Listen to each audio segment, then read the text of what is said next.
Donald Trump is the naked face of what the USA has always been: violent, imperialist, and evil. It was the president of the USA, Truman, who dropped the atomic bomb on the innocent people in Hiroshima and Nagasaki in Japan, killing more than 200,000 people. It was Johnson of the USA who invaded Vietnam and under his authority undermined the human rights. It was George Bush who led the disinformation campaign that Iraq and Afghanistan had weapons of mass destruction in order to justify causing instability in those nations in order to steal their oil. It was Barack Obama who orchestrated the death of brother leader Muammar Gaddafi.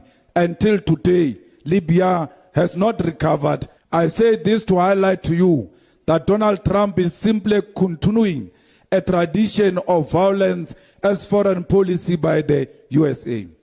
When Trump invaded Venezuela and kidnaps Nicolas Maduro, he is continuing a tradition of violence as foreign policy.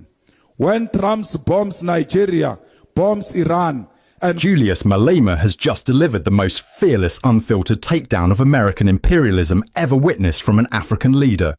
And he didn't whisper it, he shouted it to the world, naming names without blinking. In a fiery address that's sending shockwaves across the Atlantic, Malema didn't mince words. The EFF commander looked directly at Donald Trump and declared, "You are the naked face of what the USA has always been, violent, imperialist, and evil." This wasn't some polite criticism wrapped in diplomatic niceties. This was a Pan-African warrior speaking truth to power without trembling, without fear, without seeking approval from the very forces that have bled our continent dry for generations. Malema went further, dissecting American foreign policy with surgical precision. He reminded us that US imperialism didn't start with Trump. It's been the backbone of American policy since its founding. What Trump represents, Malema explained, is simply imperialism without the mask. Think about that, comrades. For decades, American presidents bombed, invaded, and orchestrated coups while smiling for cameras and preaching democracy. Trump just removed the smile. The bombs, the coups, the destabilization, that's always been America's true face. Malema then took us on a painful but necessary journey through recent history. Libya, a prosperous African nation reduced to a failed state with open slave markets after US-backed intervention. Venezuela, a sovereign nation strangled by sanctions and coup attempts because it dared to control its own resources. Before I continue any further, brothers and sisters, let me play you Malema's full speech. You need to hear this with your own ears. Amandla. Viva EFF, viva. Viva EFF, viva. Long live the undying spirit of Winnie Mandela, long live. Long live the fighting spirit of Winnie Mandela, long live. Malibongwe. Igama lamakosikazi. Roar, young lions, roar. Roar, young lions, roar. Long live the undying spirit of Peter Mokaba, long live. Commissars, those who have claimed that Marxism and Leninism are outdated ideas are now confronted with the highest prophecies of Marx and Lenin. That is the rise of imperialism as the highest form of capitalism.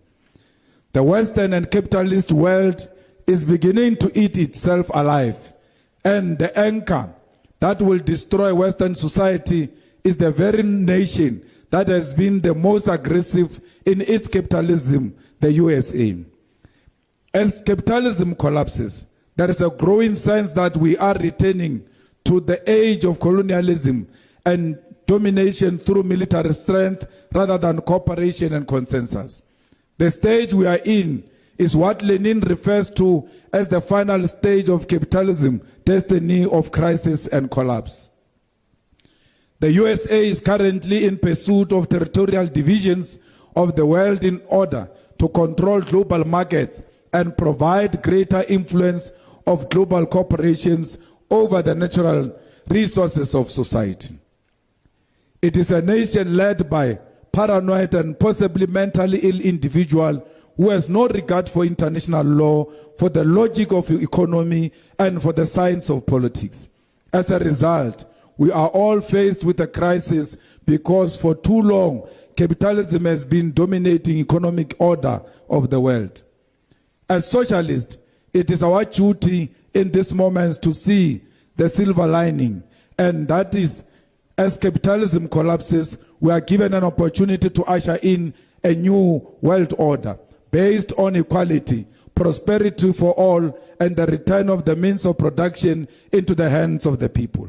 We must not view the current international moment as one of despair, but within it, we must mobilize resistance, solidarity, and a new era of humanity.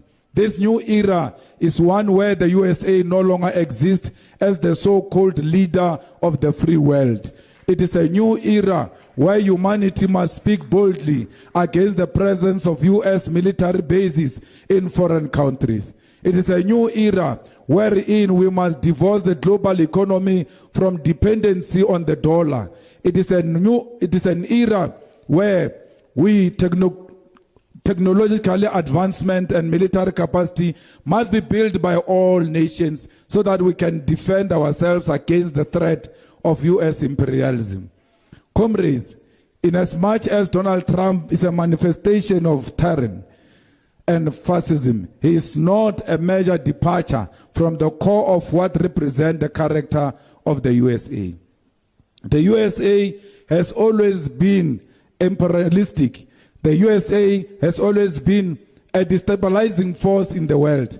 What has changed is that the leader of the USA today pursue the destructive policies of the USA openly without pretending to be seeking peace. Donald Trump is the naked face of what the USA has always been: violent, imperialist, and evil. It was the president of the USA, Truman, who dropped the atomic bomb on the innocent people in Hiroshima and Nagasaki in Japan, killing more than 200,000 people. It was Johnson of the USA who invaded Vietnam and under his authority undermined the human rights. It was George Bush who led the disinformation campaign that Iraq and Afghanistan had weapons of mass destruction in order to justify causing instability in those nations in order to steal their oil. Fellow fighters, it was Barack Obama who orchestrated the death of brother leader Muammar Gaddafi. Until today, Libya has not recovered and our African brothers are sold in a slave trade in that region. I say this to highlight to you that Donald Trump is simply continuing a tradition of violence as foreign policy by the USA. When Trump invaded Venezuela and kidnaps Nicolas Maduro, he is continuing a tradition of violence as foreign policy. When Trump bombs Nigeria, bombs Iran, and finds genocides of people of Palestine by Israel, he is continuing U.S. policy of violence as a means to entrench U.S. imperialism. I've said this before, that any expectation that after Donald Trump's term comes to an end, that our relationship with the USA will stabilize is misplaced. Donald Trump is an extension of a history of destructive U.S. foreign policy, and as long as South Africa stands with Palestine, then we will never know peace. It is therefore important to be aware of this as we head to local government elections here in South Africa, and be aware of the possibility of U.S. interference in our elections, be it through funding our ideological opponents, attempting to fracture our democracy using tribal lines and traditional leaders, or actively pursuing the imprisonment of leaders of the left in our country. This election is not one that will be purely domestic, especially considering the propaganda machinery deployed against South Africa of a non-existent white genocide. We must begin to prepare ourselves for the West, as the USA is determined to punish South Africa for standing up against apartheid Israel. We must never surrender, even in the face of imperialism or death. We must never be shaken, and we must never compromise our sovereignty to please the United States of America. Commissars and fighters, the conditions facing our people in South Africa have become more dire. That starvation has become a prominent cause for death. Central to the crisis confronting our nation is collapsing municipalities which are unable to conduct basic service delivery and have become increasingly dependent on tendering and consultancy firms. Municipalities in South Africa are run by officials, and elected public representatives account to these officials more than they do to the people who elected them. City managers, CFOs, and COOs are the government of the day, and these individuals control politicians by colluding with them in crippling our municipalities. And these public representatives agree to be used by the city managers, CFOs, and CEOs to collapse and steal from the poor of the poorest. Our communities are suffering rolling electricity and water outages, while large companies bribe their way out of paying for the use of these resources. The largest consumer of water and electricity are not the people in the suburbs or the township, but the companies. Yet it is our people who bear the brunt of rising prices of their household. We need to, in this plenum, develop a strategy of taking back our municipalities from the hands of officials and placing them back under the control of the people through councillors who are not corrupt. This plenum must come out with an idea of what is an ideal municipality and how can it sustain itself and our communities. If we do not do this analysis, then we will win broken municipalities without any ideas how to revive them. And we will lose elections because our people will blame us for a broken system. Comrades, over and above that, the budget, after budget, it is the EFF which stands alone to call out how equitable share model of national treasury works, which allocates least amounts of money to municipalities, which is illogical and outdated. The logic of national treasury, which presumes that municipalities can sustain themselves through revenue collection and presumes that municipalities are resilient across the board, is a recipe for failure. We need to review the equitable share model, which subject the coal face of service delivery, which is municipalities, to smaller allocation than provincial and national government. The presumption that rural and township municipalities ought to sustain themselves through revenue collection alone in the same way metropolitan areas do is tragic, especially considering that the residents in rural and township municipalities are largely unemployed. We must never get tired of making this point, because at the center of the collapse of our municipality is national treasury's illogical fiscal planning around our state infrastructure. Comrades, as much as we may be pleased with the victories of eliminating the expiry of data, there is a bigger war we need to wage against the price for electricity. It has become a norm that every quarter NERSA announces a hike in electricity prices, condemning our people to a life of misery and hardship. We must, at the center of our elections campaign, put the crisis of the cost of electricity. Enough is enough. Our people cannot go on like this without any form of action. Comrades, it is a lie that we must dispel now that load shedding has ended in South Africa. It has simply been given another name called load reduction. It is as bad as load shedding. We cannot, as leaders of society and as the media, participate in a state-sponsored lie that South Africa has recovered from electricity crisis. To do so will be to form part of misinformation and the election strategy of the former liberation movement, which will be based on the lie that they fixed a problem which they created in the first place. A week does not pass without a blackout of electricity in one community or another in South Africa.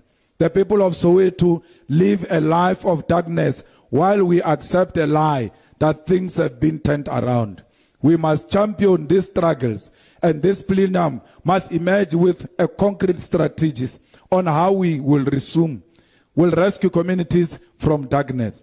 Comrades, the challenges of hunger are destroying our communities. It pains my heart when I hear that children in the Eastern Cape have died of hunger. We must, as branches, identify families who are in need, as it is not an African that children can die of hunger while they exist in a community. This must be an adopted program of each and every branch and sub-region of the EFF, and those families must be helped without exposing them or humiliating them for social media. I want to take this opportunity to once again send my deepest condolences to the families of those who lost their children in that tragic accident of scholar transport in the Vaal. My heart bleeds for those families who had to recover the bodies of their children after such horrific accident. We send our condolences to all the victims of floods in all provinces that are affected by the floods. We must outlaw informal scholar transport and push for the state-owned scholar transport in all municipalities. A buggy and a van is not a scholar transport, and those who drive children on our roads to school must be vetted and registered with the Department of Basic Education to avoid irresponsible people being custodians of the lives of our children. Commissars and fighters, the hunger of our people is unbearable. It is due to a struggling economy and joblessness. All industries in our country are on a downward spiral, and we are rapidly deindustrializing as a nation. Our failure to industrialize and build infrastructure capacity is why we are easily blackmailed by nations such as the USA, because there is no internal capacity to survive and trade amongst ourselves in the continent. Every day we are told of retrenchment in massive industries such as steel and automotive industry, and this GNU has no strategy or plan to reverse the decline. We will never defeat poverty if we do not build industries, because industries are jobs. The election manifesto of the EFF must speak to strategies to localize development and industry, and this plenum through commissions must provide such guidance. Commissars and fighters, the people of South Africa are held hostage and are at the mercy of criminals. Week after week, we witness mass shooting in the city of Cape Town, which is led by the DA, and there is no solution to that crisis. The former mayor of Cape Town, Helen Zille, who leads the DA today, wants to be the mayor of Johannesburg, leaving behind the dead bodies in Cape Town, where the DA has failed the poorest of the poor. The first question Helen Zille must be asked is, what is her party doing about crime in the city of Cape Town, that now she thinks she is worthy of leading the city of Johannesburg? As the EFF, we need to stand up against criminals and take them toe for toe in defense of our communities. The EFF continues to lead the fight against crime in Parliament by making progressive proposals to strengthen law enforcement and investigate the root cause of this crisis.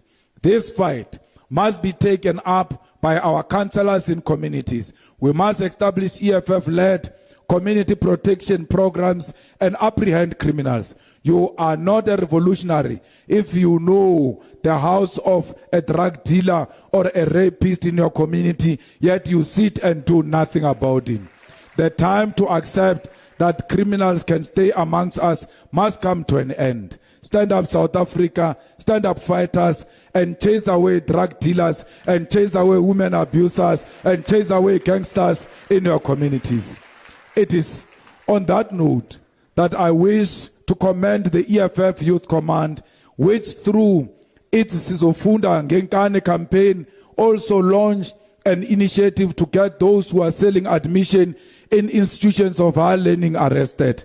The Youth Command must never retreat or be intimidated by criminals who take advantage of the desperation of our people who are trying to get an education.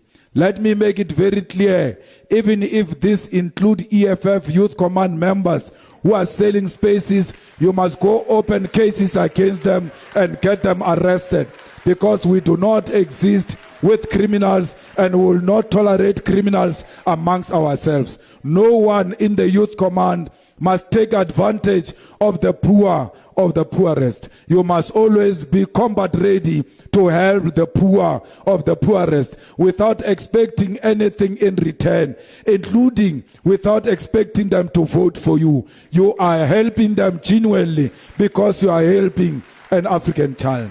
The Youth Command will play an important role in the coming local government elections and must begin to build solid and verifiable election structures that will mobilize young people in all spheres of society.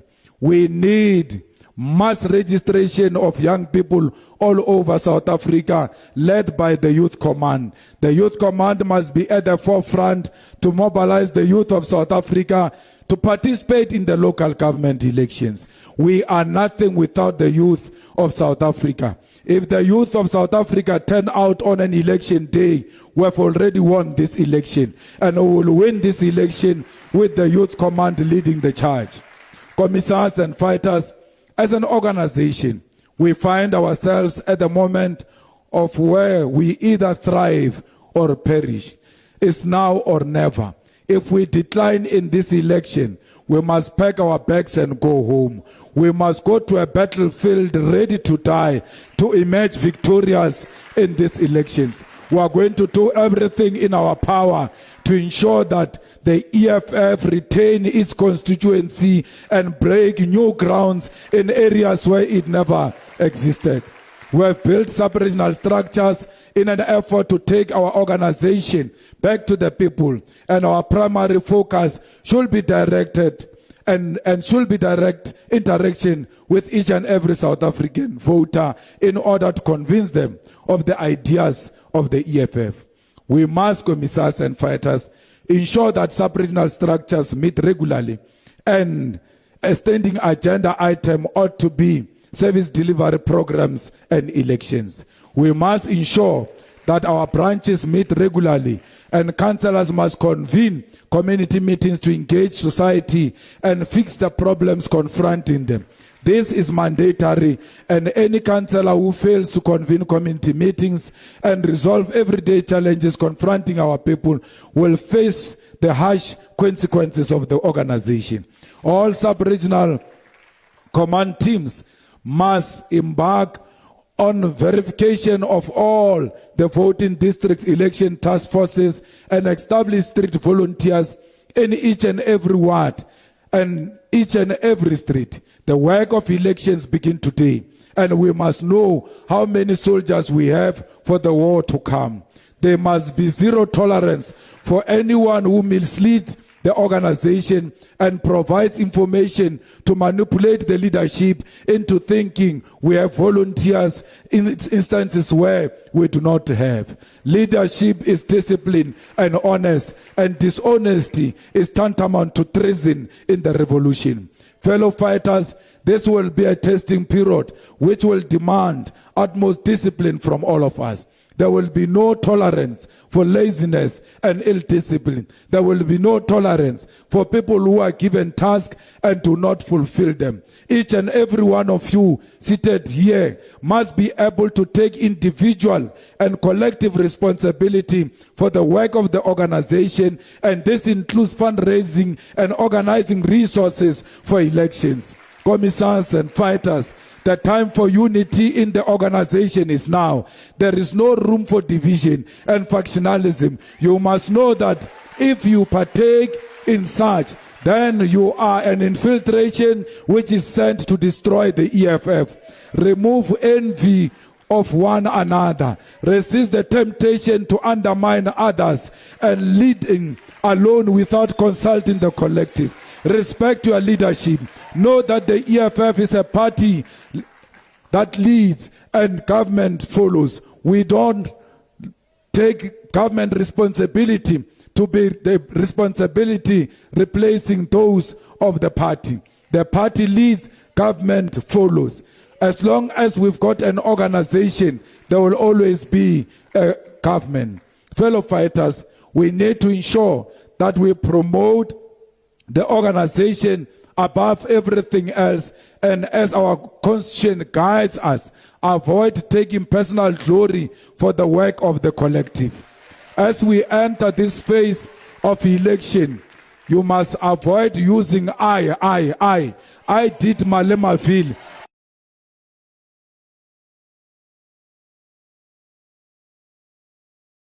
I established Malemaville. I did this, I did that.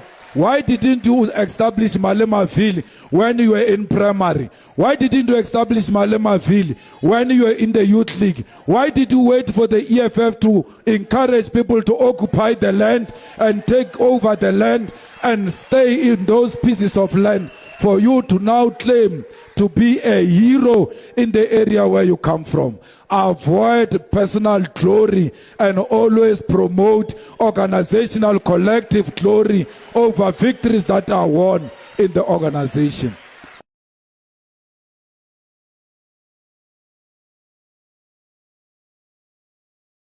As we enter this phase of elections, which will be characterized by a mayoral candidate, let us choose the best amongst us and rally behind our mayoral candidate. Let us know our strength and limitation. The mayoral candidates of the EFF will not automatically be a leader of a sub-region or a province or even the CCT, but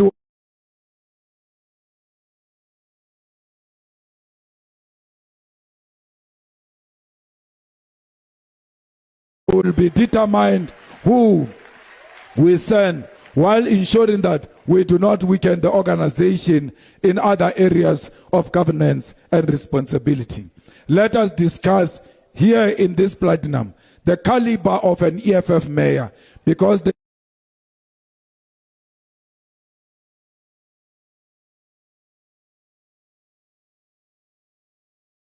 EFF supports other organizations to have mayors have come to an end. We will field mayors, and anyone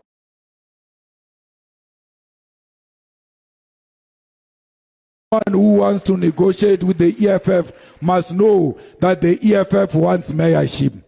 To our MMCs, it may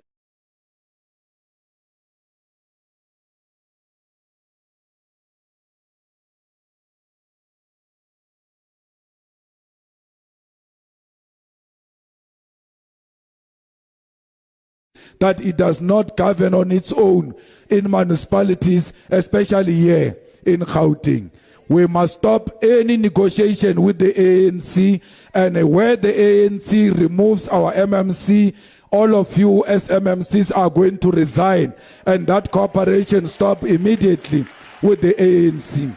Where the ANC fields a mayor as a candidate, we are going to field a mayor as a candidate. Where a motion of no confidence is passed against an ANC mayor, we are going to support that motion of no confidence against an ANC mayor, especially here in Gauteng. We will not be voting for the budget of the Gauteng MEC of Finance here in Gauteng. The ANC knows that without the EFF and MK, they will never pass the budget. We will mobilize the MK to support our campaign, not to support the budget of the EFF in Gauteng, because we are supporting them in KZN for motion of no confidence against the EFF. Brothers Brothers and sisters, let's be absolutely clear about what just transpired here. This wasn't a diplomatic disagreement. This wasn't a polite critique wrapped in careful language. This was a full frontal assault on the most powerful empire in human history. And Julius Malema delivered it without flinching, without fear, without asking for permission. Think about the weight of what he just did. The United States has toppled governments for far less than this. They've orchestrated coups, imposed crippling sanctions, and destroyed entire nations for leaders who dared to speak half these truths behind closed doors. Yet here stands Malema on a public platform, calling Trump the naked face of evil, and systematically exposing American imperialism for the world to see.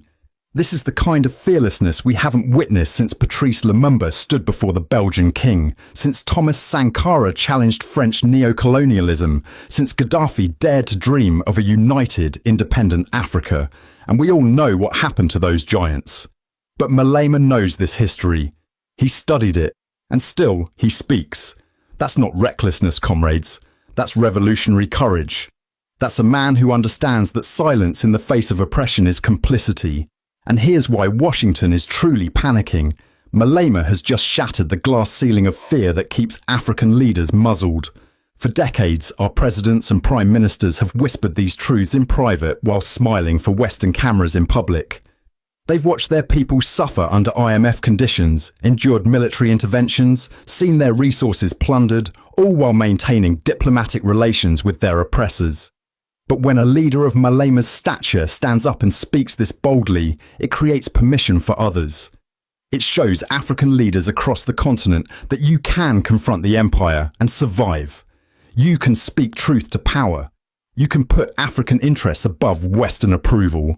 Imagine, comrades, if even half of Africa's leaders found this kind of courage. If they rejected the toxic loans, expelled the military bases, nationalized their resources, and told the IMF exactly where to go. If they formed true Pan-African alliances based on mutual liberation rather than continued subservience to former colonizers, where would Africa be? We'd be controlling our own minerals instead of watching them stolen for pennies. We'd be processing our own resources instead of exporting raw materials and importing finished products at inflated prices.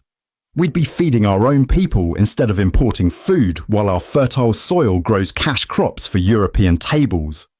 Africa would be what it was always meant to be: powerful, prosperous, and free. Now, what must we expect? First, the backlash. Western media will try to dismiss Malema as a radical, an extremist. They'll dig up every controversy to discredit the messenger because they cannot refute the message. We've seen this playbook before. The conversation has shifted. Malema has moved the window and there's no pushing it back.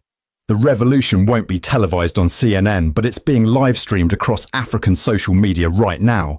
And Julius Malema just lit the match. The question is, will Africa's leaders rise to this moment, or will they continue to choose comfort over courage? The people are watching. History is watching. And after today, silence is no longer an option. A Mandala.